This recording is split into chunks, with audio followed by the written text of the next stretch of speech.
Penyerangan ini pada akhirnya membuat opini publik terbelah menjadi dua kubu besar. Kubu pertama cenderung berpihak kepada sikap ke-11 kesatria pasukan elit tersebut.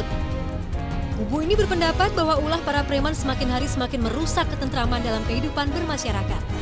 Namun, ulah mereka seolah tak tersentuh hukum. Polisi seolah membiarkan aksi premanisme yang sudah bertahun-tahun meresahkan warga ini. Para preman dengan dukungan kekuatan fisik secara leluasa menciptakan teror dalam balutan jasa pengamanan. Preman dengan gaya layaknya koboi Nusantara semakin leluasa melebarkan sayapnya sebagai kelompok pengaman berbagai kepentingan, terutama kepentingan ekonomi. Banyak kerusuhan dan pertikaian telah secara nyata disebabkan oleh konflik kepentingan berbagai kelompok preman. Kekuasaan preman pada akhirnya membuat sebagian besar masyarakat meragukan kemampuan polisi sebagai aparat pengayom. Ketidakberdayaan polisi dalam meredam sekaligus mengendalikan pola para preman membuat beberapa kelompok masyarakat beranggapan bahwa beberapa kelompok preman memiliki ikatan erat dengan aparat polisi.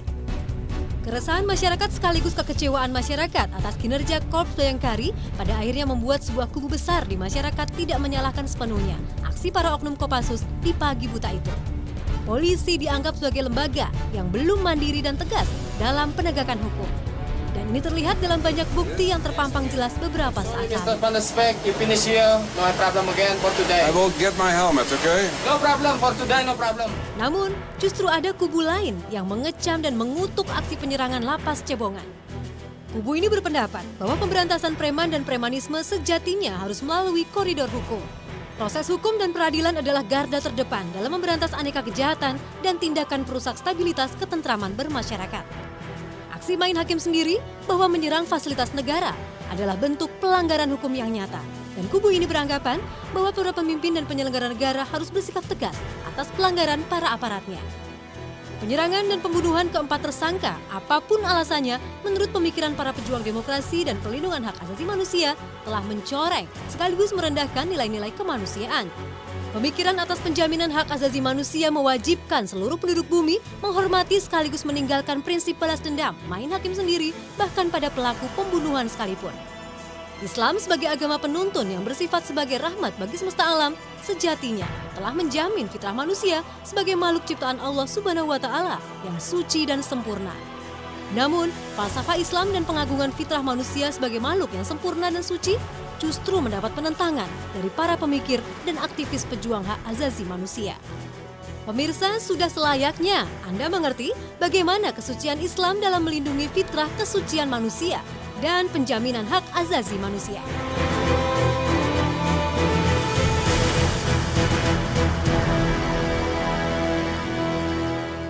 Bismillahirrahmanirrahim.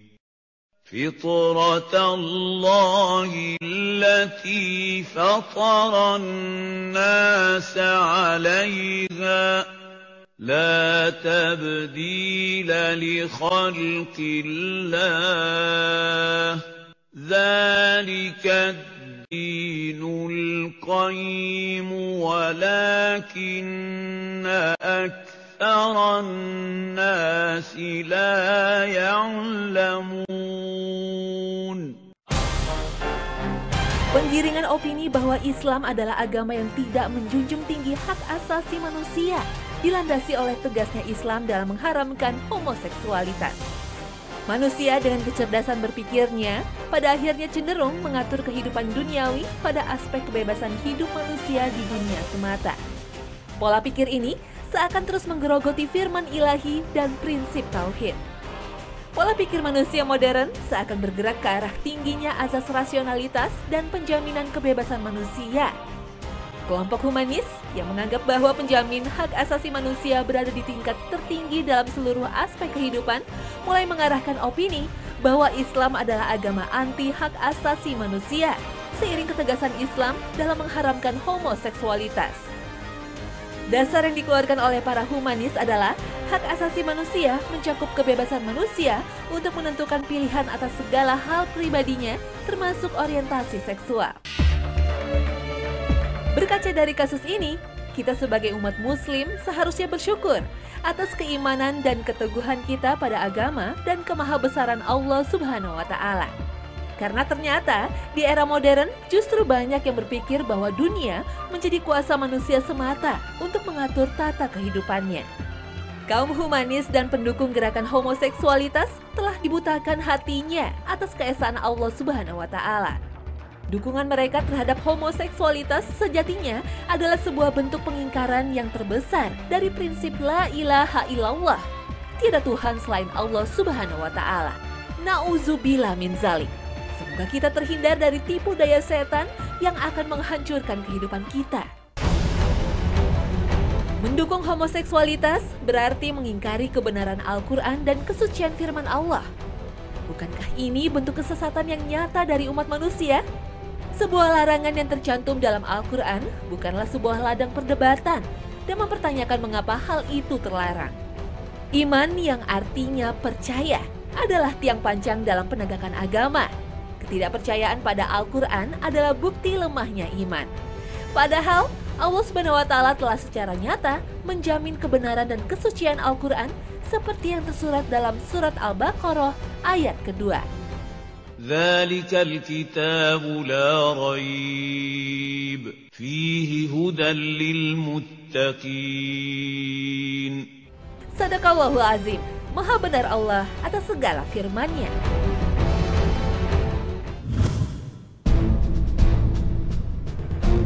Beberapa kalangan, khususnya kaum yang mengagungkan penegakan penjaminan hak asasi manusia, menganggap Islam sebagai agama yang merendahkan hak asasi manusia dan tidak tegas menghapuskan perbudakan. Alasannya, karena tiadanya ayat dan hadis yang mengharamkan perbudakan. Di mata para pemikir yang melabelkan diri sebagai kalangan Islam modern, posisi tenaga kerja Indonesia, khususnya yang bekerja sebagai pembantu rumah tangga, adalah perwujudan budak di abad ke-21. Namun, tindakan menuding syariat Islam sebagai sebuah sistem yang melanggengkan sistem perbudakan adalah sebuah bentuk kedangkalan pemahaman esensi Al-Quran dan hadis. Tudingan kaum cerdik cendekia yang beragama Muslim bahwa Islam tidak terang-terangan menghapuskan perbudakan adalah sebuah pola pikir yang keliru. Al-Quran dan hadis memang tidak secara nyata mengharamkan perbudakan. Tetapi, sewajibnya kita menilik sebuah hadis Rasulullah yang menyatakan bahwa memerdekakan seorang budak akan menghindarkan diri dari api neraka. Hak asasi manusia dalam kacamata Islam tidak hanya berlaku di dunia saja. Hak asasi manusia sebagai manusia yang suci adalah pemberian Allah Subhanahu wa Ta'ala yang Maha Pengasih dan Maha Penyayang. Dan ketika manusia mampu menjaga kesucian fitrahnya dengan cara menjaga perilakunya di dunia sesuai dengan tuntunan Islam, maka ia memperoleh hak asasinya yang berupa kenikmatan surgawi dan terbebas dari siksa api neraka. Memerdekakan budak adalah sebuah perkara mengembalikan fitrah seorang manusia. Dan Islam tidak hanya menjamin kemuliaan hambanya yang mampu memerdekakan budak di dunia saja, tetapi juga terjamin di hari akhir kelak. Islam memang tidak secara nyata mengharapkan perbudakan. Tetapi jika seluruh umat muslim mampu mengkaji lebih dalam, Islam justru pelopor dalam hal pemerdekaan budak. Dan ganjaran dalam Islam telah terjamin oleh hadis Rasulullah SAW.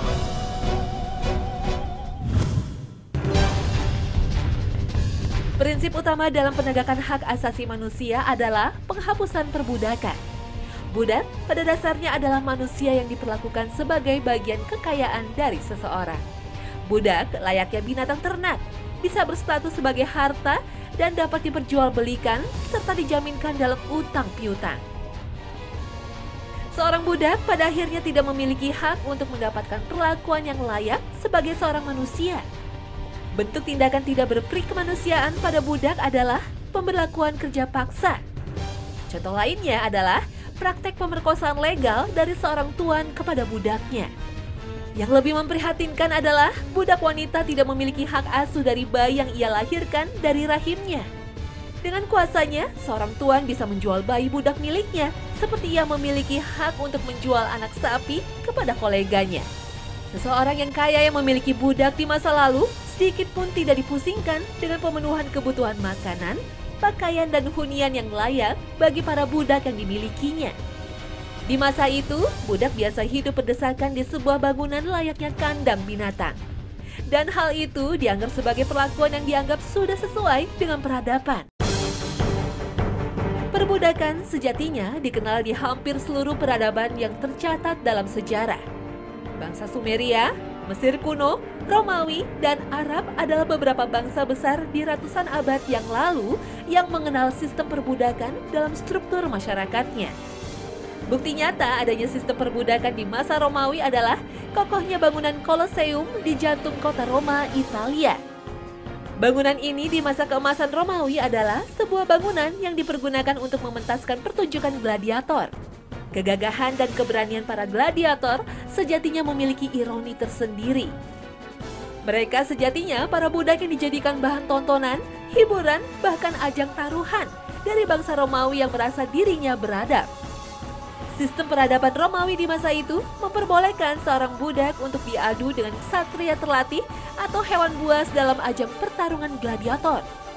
Di ajang itulah, bangsawan dan kaum beradab Romawi dengan antusias melihat perjuangan budak untuk mempertahankan hidup mereka dari tebasan pedang dan tajamnya taring binatang buas.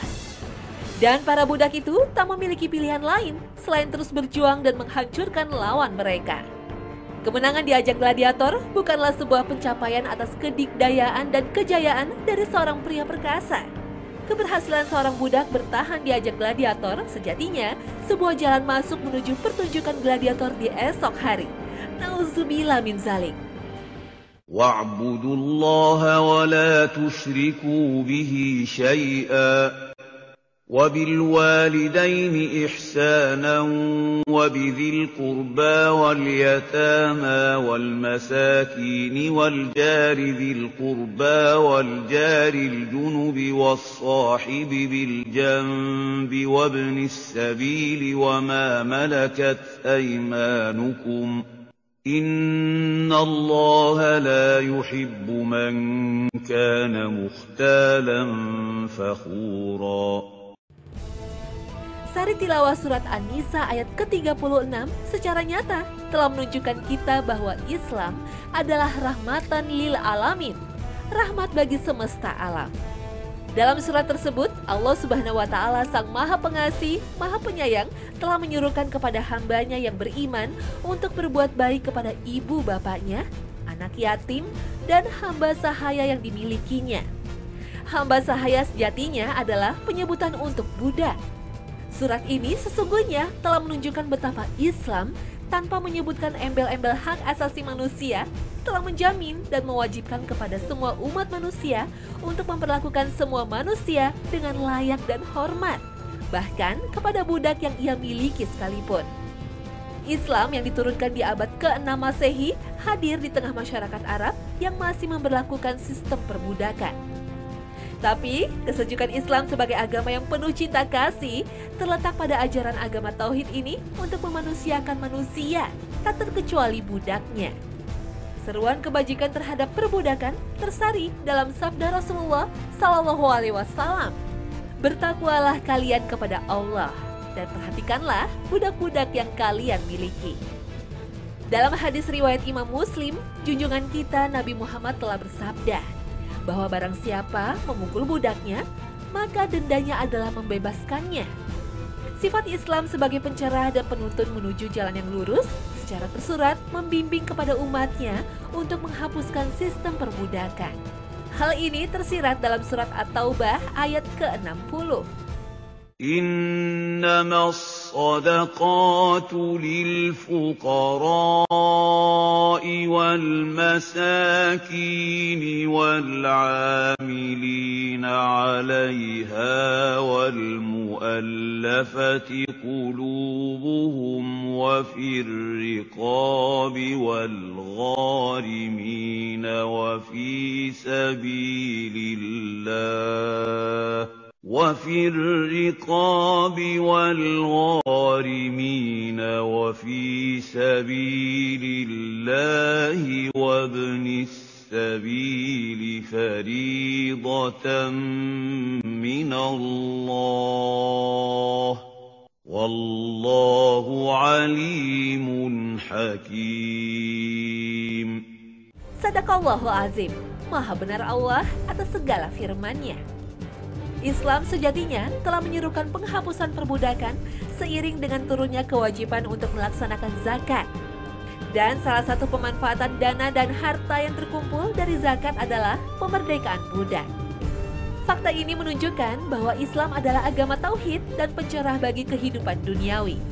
Jauh sebelum umat manusia menyadari bahwa perbudakan telah melanggar hak asasi manusia, Islam telah memberikan tuntunan kepada umatnya bahwa memerdekakan budak adalah bagian dari ibadah dan memiliki jaminan surgawi. Subhanallah, nyatalah sudah keberkahan dan pencerahan Islam kepada peradaban umat manusia.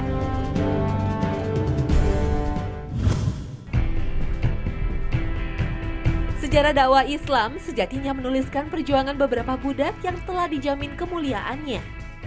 Bilal adalah seorang bekas budak yang tercatat dengan tinta emas dalam sejarah dakwah Islam.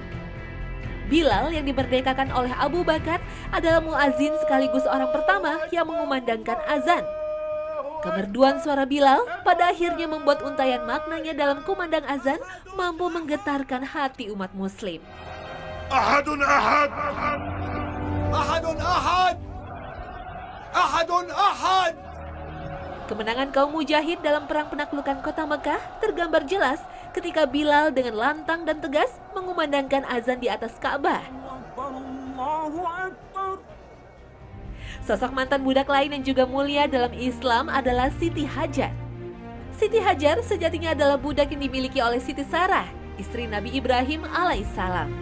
Namun pada akhirnya Nabi Ibrahim alaihissalam menikahi Siti Hajar dan akhirnya dikaruniai keturunan Nabi Ismail alaihissalam. Tak lama setelah kelahiran Ismail, maka Nabi Ibrahim mendapatkan wahyu untuk membawa Siti Hajar dan bayinya pergi ke suatu daerah yang kering dan tandus. "Kenapa engkau meninggalkan kami di lembah tak berpenghuni ini?" Siti Hajar berkali-kali bertanya. Namun Nabi Ibrahim tak menoleh dan tak menjawabnya, lalu pergi meninggalkan Siti Hajar dan Ismail. "Apakah Allah yang memerintahkan engkau?" Nabi Ibrahim baru menjawab dan membenarkannya. "Jika Allah yang memerintahkannya, maka Allah tidak akan meninggalkan kami," ujar Siti Hajar. Inilah ujian tauhid bagi Siti Hajar. Lalu Nabi Ibrahim berdoa, "Ya Rob kami, sesungguhnya aku telah menempatkan sebagian keturunanku di lembah yang tidak mempunyai tanam-tanaman di dekat rumah engkau yang dihormati. Ya Rob kami, agar mereka mendirikan sholat, maka jadikanlah hati sebagian manusia cenderung kepadamu. Dan beri rizkilah mereka dari buah-buahan, mudah-mudahan mereka bersyukur." Lembah yang dihuni oleh Siti Hajar dan Ismail ini merupakan cikal bakal kota Makkah. 2 hari setelah Nabi Ibrahim meninggalkan dirinya, Ismail menangis kehausan. Siti Hajar yang kebingungan akhirnya berlari menuju bukit yang bernama Bukit Safa. Ketika tak menjumpai sumber air dan seorang pun di sana, maka ia kembali berlari menuju bukit lainnya yang bernama Bukit Marwah. Semakin lama, tangisan Ismail semakin keras sehingga menambah kepanikan Siti Hajar. Ia berlarian dari Bukit Safa dan Marwah hingga 7 kali demi menemukan sumber air. Dan pada akhirnya, hal ini diabadikan sebagai salah satu rukun haji yang dinamakan sa'i. Usaha Siti Hajar dalam menemukan sumber air pada akhirnya dibalas oleh Allah dengan keluarnya pancaran air tepat di tanah yang dijejak oleh bayi Ismail. Air itu dikenal dengan air Zam-Zam yang dijamin tak akan mengering hingga hari kiamat tiba. Kisah Bilal dan Siti Hajar ini seharusnya mampu membuka mata kita akan kebesaran dan keadilan Allah Subhanahu wa Ta'ala.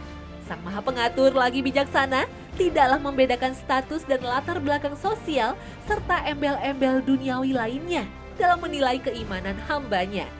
Dan dari fakta sejarah ini, kita juga bisa belajar bahwa kebesaran Islam tidak hanya diperjuangkan dan ditegakkan oleh para khalifah, pemimpin, dan panglima perang. Mantan budak seperti Bilal dan Siti Hajar juga turut andil dalam mengobarkan semangat jihad dan menegakkan panji-panji Islam.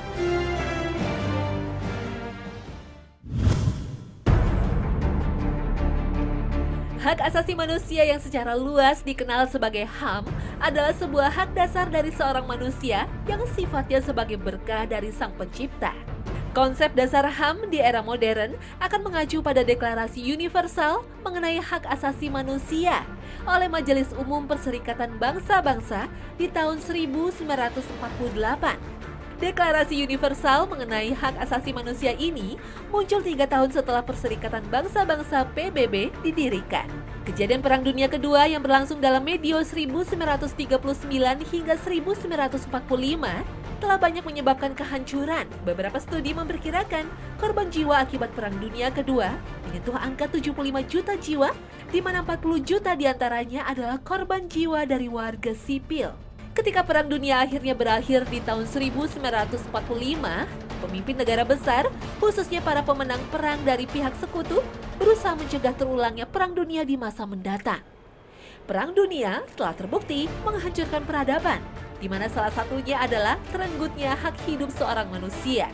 Deklarasi Universal mengenai hak manusia pada dasarnya menjunjung tinggi persamaan derajat seluruh umat manusia yang dianugerahkan oleh Sang Pencipta ketika ia dilahirkan. Persamaan derajat yang dimiliki oleh setiap umat manusia ini pada akhirnya memberinya hak untuk diperlakukan setara tanpa memandang adanya perbedaan ras, jenis kelamin, bahasa, agama, serta status sosial dalam berhubungan dengan manusia lain. Deklarasi Universal mengenai hak asasi manusia juga menjamin bahwasannya setiap umat manusia memiliki kebebasan untuk memiliki kepercayaan individual yang tidak dibatasi oleh kondisi politik, pemerintahan, dan sistem hukum yang ada di wilayah tempatnya ia tinggal. Perbedaan perlakuan karena memandang latar belakang ras, agama, dan kondisi politik sebuah bangsa jika mengacu pada deklarasi tersebut adalah bentuk pelanggaran HAM. Demi tercapainya tujuan yang tercantum dalam deklarasi ini, maka dibentuklah sebuah komisi tinggi untuk urusan hak asasi manusia yang kini dipimpin oleh Nyonya Navanetem Pillay. Komisi Tinggi untuk Urusan Hak Asasi Manusia seolah menjadi polisi dunia dalam urusan pelanggaran hak asasi manusia. Beberapa isu terkini yang sering dikaitkan dengan pelanggaran hak asasi manusia adalah rendahnya kesempatan untuk memperoleh akses kesehatan, pendidikan, pemukiman yang layak, serta diskriminasi yang berlandaskan agama.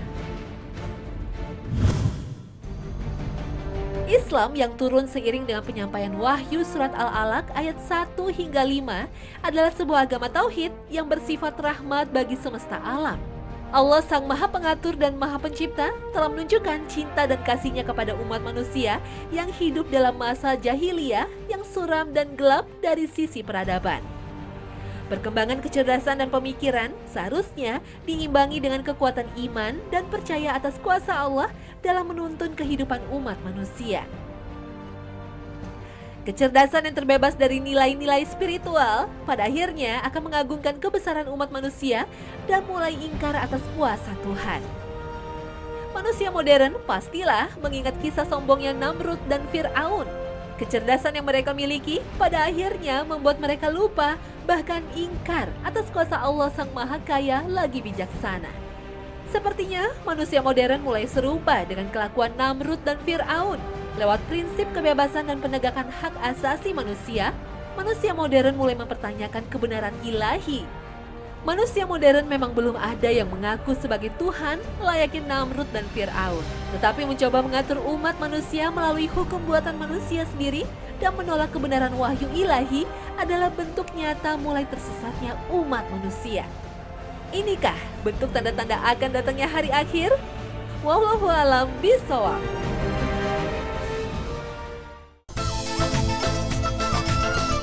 Nah pemirsa, demikian Hasanah hari ini. Semoga dapat memberikan manfaat untuk semuanya. Tetap saksikan Hasanah setiap Senin sampai Jumat pukul 5.30 pagi. Wassalamualaikum warahmatullahi wabarakatuh.